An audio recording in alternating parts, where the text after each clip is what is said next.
Le patient infecté par le coronavirus est toujours confiné dans une chambre de l'unité de maladies infectieuses de l'hôpital Pellegrin à Bordeaux.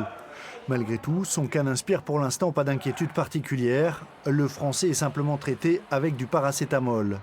Les autorités sanitaires se sont employées à identifier une dizaine de personnes qui auraient pu entrer en contact avec lui depuis mercredi, l'entourage personnel comme professionnel.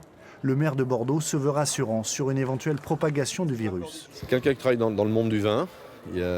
C'est un Français d'origine chinoise, il a 48 ans, j'en dirai pas plus sur sa vie personnelle, mais c'est quelqu'un qui était amené à faire des allers-retours réguliers avec la Chine. Et il y a déjà des gens qui ont été identifiés, qui se sont signalés, parce que je rappelle que l'incubation du virus est 15 jours. Donc il y a ce travail très, très, très fin d'identification de toutes celles et tous ceux qu'il a pu rencontrer. Les organisateurs des festivités du Nouvel An chinois ont préféré renoncer à leur défilé dans les rues de Bordeaux demain.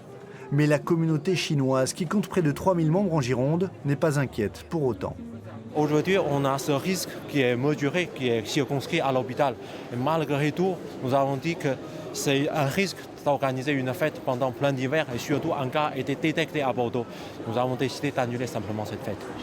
Des tests permettent en quelques heures d'identifier la souche du coronavirus chez un patient.